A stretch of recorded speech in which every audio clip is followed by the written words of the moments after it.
এরপর আসি ফার্সি শব্দ।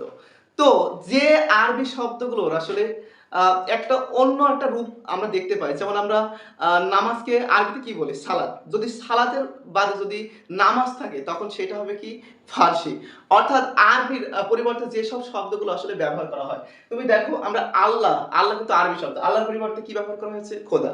তো খোদা একটি ফার্সি শব্দ এবং জাহান্নাম, জাহান্নাম কি শব্দ? আরবি শব্দ। জাহান্নামের পরিবর্তে কি ব্যবহার করা হয়েছে? দোজখ। তো দোজখ একটা কি শব্দ হবে? ফার্সি শব্দ।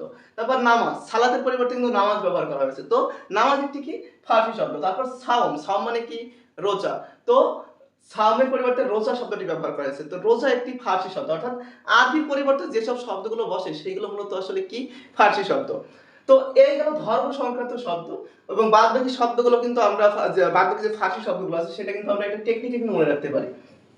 তো টেকনিকটা হচ্ছে কি যে চশমা পরা জানোয়ার, চশমা পরা জানোয়ার কারখানা থেকে দোকানে তোষক আমদানি করে। তো এখানে চশমা, তারপর জানোয়ার, কারখানা, দোকানে তোষক, আমদানি, এই প্রত্যেকটা শব্দই কিন্তু ফার্সি শব্দ। তো এই ছন্দটা মনে রাখলেই কিন্তু তুমি ফার্সি শব্দগুলো কিন্তু খুব সহজেই কিন্তু মনে রাখতে পারবা। তারপর ইংরেজি, তো ইংরেজি যে শব্দগুলো আছে সেই শব্দগুলোকেও কিন্তু আমরা একটা সহজ টেকনিকে মনে রাখতে পারি যে একজন ছাত্র যে স্কুল কলেজে ব্যাগে পেন্সিল বাক্স বোতল নিয়ে চেয়ার টেবিলে ক্লাস করে এবং ক্লাস করার পরে কি করে? ফুটবল ক্রিকেট খেলতে গিয়ে হাসপাতালে চলে যায়, মানে হাত পা ভেঙে গেছে, এই কারণে কিন্তু সে হাসপাতালে চলে গেছে। তো এই ইংরেজি শব্দগুলো মনে রাখার জন্য আমি কিন্তু আরো একটু সহজ টেকনিক বলে দিই যে যখন একটা শব্দ থাকবে তুমি দেখবে যে ওই সেম শব্দটা কি ইংরেজি ভাষায় কি ব্যবহার করা হয়। যেমন স্কুল শব্দটা দেখা যাচ্ছে এমসিকিউতে দিল, তুমি স্কুল, স্কুল শব্দটাকে ইংরেজিতেও কি স্কুল বলা হয়? হ্যাঁ, ইংরেজিতে অবশ্যই কিন্তু স্কুল বলা হয়। তারপর টেবিল, টেবিল শব্দটাকে কি ইংরেজিতে টেবিল বলা হয়? তার মানে ইংরেজিতেও টেবিল বলা হচ্ছে। তো এইভাবে যদি একটু চিন্তা করো তাহলে কিন্তু ইংরেজি শব্দগুলো কিন্তু আসলে পড়া লাগে না। তারপরে ওই ছন্দটা মনে রেখে কিন্তু তুমি চাইলে কিন্তু মনে রাখতে পারো এবং এর বাইরে কিন্তু এমসিকিউ তোমার আসবে না, আমি এই গ্যারান্টিটুকু দিতে পারি। তারপর আসি পর্তুগিজ শব্দ। তো পর্তুগিজ শব্দের জন্য কিন্তু আরো একটি দারুণ কিন্তু টেকনিক আছে যে গির্জার পাদ্রী, কোথাকার পাদ্রী? গির্জার পাদ্রী গুদামের আলমারিতে, মানে কোথাকার আলমারিতে? গুদামের আলমারিতে কি কি রাখে? তো যা যা রাখে সেটা হচ্ছে আনারস, আলপিন, পাউরুটি, বালতি রেখে এবং রাখার পরে সে কি হয়েছে? চাবিটা আসলে খুলে গেছে। তো গির্জার পাদ্রী, তারপর গুদাম, আলমারি, আনারস, আলপিন, পাউরুটি, বালতি এবং চাবি, এই শব্দগুলো কিন্তু আসলে পর্তুগিজ শব্দ। তো এই ছন্দটার মাধ্যমে কিন্তু তুমি সহজেই পর্তুগিজ ভাষার শব্দগুলোকে কিন্তু আসলে মনে রাখতে পারবা। এরপর আসি ফরাসি শব্দ। তো অনেকেই কিন্তু ফার্সি শব্দ আর ফরাসি শব্দ কিন্তু এক করে ফেলে। তো তাদের উদ্দেশ্যে বলতে চাই যে ফার্সি বলতে আসলে কি? যে ইরানীয় সভ্যতা থেকে যেসব শব্দগুলো এসেছে সেগুলোকে আসলে ফার্সি শব্দ বলে। আর ফরাসি, ফরাসি বলতে আসলে ফ্রান্স থেকে আগত, অর্থাৎ ফ্রান্সের যে ভাষা ফরাসি সেখান থেকে যে শব্দগুলো এসেছে সেগুলো আসলে কি? ফরাসি শব্দ। তো ফরাসি শব্দগুলোকে আমরা কিভাবে মনে রাখতে পারি? যে ফরাসি ডিপো রেস্তোরাঁয়, কোথাকার রেস্তোরাঁ? ফরাসি ডিপো রেস্তোরাঁয় আতুল কার্তেজ নামে একটা ব্যক্তি কি জিতলো? কুপন জিতলো। তাহলে এই ছন্দের মাধ্যমে কিন্তু আমরা এই ফরাসি শব্দগুলো কিন্তু মনে রাখতে পারি যে ফরাসি ডিপো রেস্তোরাঁয় আতুল কার্তেজ কুপন জিতলো। তো এখানে ডিপো, রেস্তোরাঁ, আতুল কার্তেজ এবং কুপন, এই শব্দগুলোকে কিন্তু আসলে ফরাসি শব্দ, নট ফার্সি, ফরাসি শব্দ, অর্থাৎ ফ্রান্স থেকে আগত যে ভাষার শব্দগুলো বাংলা ভাষায় এসেছে। তারপর ওলন্দাজ। তো ওলন্দাজ যারা একটু জীবনে একটু তাস সম্পর্কে একটু জানো তাদের জন্য কিন্তু এই এমসিকিউটা কিন্তু আসলে খুবই সহজ। তো যদি কোনো কিছু তাসের নাম বোঝায় তখন সেটা আসলে হবে ওলন্দাজ শব্দ। যেমন হরতন, ইস্কাপন, রুইতন, টেক্কা, তুরুপ। তো এইগুলো আসলে কি? ওলন্দাজ শব্দ। এরপরে আসি তুর্কি শব্দ। তুর্কি শব্দগুলো কিন্তু আমরা একটা সহজে টেকনিকের মাধ্যমে কিন্তু আসলে মনে রাখতে পারি। তো টেকনিকটা আসলে কি? তো টেকনিকটা হলো যে তপু দারোগার চাকর চাকু মেরে দিল। তো দারোগার চাকর তো একটু ভাব বেশি, এই জন্য একটা মানুষের সাথে রাগারাগি হয়েছে, একটু চাকু কিন্তু আসলে মেরে দিয়েছে। তো তপু দারোগার চাকর, কার চাকর? তপু দারোগার চাকর কি মেরে দিল? চাকু মেরে দিল। আমি আবার বলছি যে তপু দারোগার চাকর, তাহলে কার চাকর? তপু দারোগার চাকর কি মেরে দিল? চাকু মেরে দিল। তো তপু থেকে তোপ, তারপর দারোগা, চাকর এবং চাকু, এই প্রত্যেকটা শব্দগুলোই কিন্তু আসলে তুর্কি শব্দ।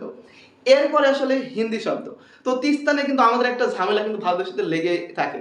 তো এই তিস্তার এই যে হিন্দি, হিন্দি বলতে মানে আসলে ভারতকে বোঝানো হচ্ছে। তো এরা কিন্তু আমাদের কথা কিন্তু মানতে চায় না। তো এদের মানাতে হলে আসলে কি করতে হবে? একটু ধোলাই দিতে হবে। কারণ ধোলাই না দিলে এরা কিন্তু সমঝোতায় কিন্তু আসবে না। তো এখানে একটু আসি যে পানি নিয়ে লাগাতার ঝামেলা, কার সাথে ঝামেলা? ভারতের সাথে ঝামেলা। তো পানি নিয়ে লাগাতার, তাহলে পানি আর লাগাতার এই দুটো কি শব্দ? হিন্দি শব্দ।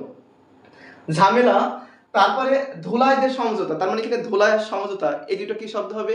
হিন্দি শব্দ। তো এখানে পানি নিয়ে লাগাতার ঝামেলা, ধোলায়ে সমঝোতা। তো পানি লাগাতার ধোলাই সমঝোতা, এই শব্দগুলো মূলত হিন্দি ভাষার শব্দ। এরপর আসি গঠন বিবেচনায়। তো গঠন বিবেচনা অর্থাৎ একটা শব্দ আসলে কিভাবে গঠিত হয়েছে এর উপর ডিপেন্ড করে আসলে কয় ভাগে ভাগ করা যায়? ২ ভাগে ভাগ করা যায়। তো প্রথমত আসি গঠন বিবেচনায় যে ২ ভাগে ভাগ করা যায় তার ভিতরে প্রথমটি আসে মৌলিক শব্দ। তো মৌলিক শব্দ অর্থাৎ যেসব শব্দগুলোকে বিশ্লেষণ করলে অর্থপূর্ণ কোনো অংশ থাকে না। যেমন গাছ, পাখি, ফুল, হাত, গোলাপ। তো বাক্যের শেষে যদি বিশ্লেষণ করে যদি কোনো কিছু না পাওয়া যায় তার মানে কি ধরে নেওয়া হয়। তো এই শব্দগুলোকে আমরা কি যদি বিশ্লেষণ করি তাহলে কি আমরা কি ভিন্ন কোনো আসলে অর্থপূর্ণ অংশ কিন্তু আসলে পাই না। আর সাধিত অংশের ক্ষেত্রে কিন্তু আসলে আমরা অর্থপূর্ণ অংশ থাকে। তো উদাহরণ হিসেবে সবচেয়ে যেটা বেশি ভালো কাটে যে সংসদ। সংসদ বলতে আসলে তো আমরা বুঝি যে সংসদ তার মানে কি সদস্য। তার মানে এখানে কি সংসদ এবং সদস্য ২ টা শব্দেরই কিন্তু আসলে আলাদা, আলাদা কিন্তু অর্থ আছে এবং এদেরকে বিশ্লেষণ করলে কিন্তু অর্থপূর্ণ অ অর্থ কিন্তু আসলে পাওয়া যায়। তারপর নীল আকাশ। নীল বলতে হয়তো একটা রং বোঝানো হয়। তারপর আকাশ বলতে কি? আকাশকে বোঝানো হয়। তার মানে কি প্রত্যেকটা শব্দেরই কিন্তু একটা অর্থ রয়েছে। তো আমরা মনে রাখবো যে মৌলিক শব্দকে বিশ্লেষণ করলে কোনো অর্থপূর্ণ অংশ পাওয়া যায় না। কিন্তু সাধিত শব্দকে বিশ্লেষণ করলে কিন্তু অর্থপূর্ণ অংশ থাকে। এরপর আসি পদ বিবেচনায়। তো পদ বলতে আমরা কি বুঝি? যে বাক্যে ব্যবহৃত প্রত্যেকটা শব্দই কিন্তু আসলে একটা পদ। তো এই পদ বিবেচনায় মোট আসলে আমরা কি ৮ ভাগে কিন্তু আসলে ভাগ করতে পারি। তো সেই ভাগগুলো আসলে কি, কি? বিশেষ্য, বিশেষণ, সর্বনাম, ক্রিয়া। বিশেষ্য বলতে কি? নাম। বিশেষণ বলতে আসলে কি? সেই দোষ, গুণ, সংখ্যা, অবস্থা বোঝায়। তারপর সর্বনাম বলতে আসলে কি? আ বিশেষ্যর পরিবর্তে যেমন এখানে আ যেমন লিখলাম আতিক। আতিকের পরিবর্তে কিন্তু আসলে আমরা কি লিখতে পারি? সে লিখতে পারি। তো সেটা আসলে সর্বনাম। ক্রিয়া বলতে আসলে কাজ বোঝানো হয়। তারপর ক্রিয়া বিশেষণ বলতে আসলে যেমন আসলে সে দ্রুত চলে। চলা কিন্তু একটা কাজ। কিন্তু দ্রুত দ্বারা কিন্তু আসলে চলাটাকে কিন্তু আসলে বিশেষায়িত করা হচ্ছে। তো এখানে সেটা আসলে ক্রিয়া বিশেষণ বোঝায়। তারপর যোজক মানে কি যেটা যুক্ত করে অনুসর্গও কিন্তু বাক্যের একটা গুরুত্বপূর্ণ অংশ। তারপর আবেগ অর্থাৎ আমাদের হৃদয়ের যে অনুভূতি সেটা কিন্তু আসলে প্রকাশ করে।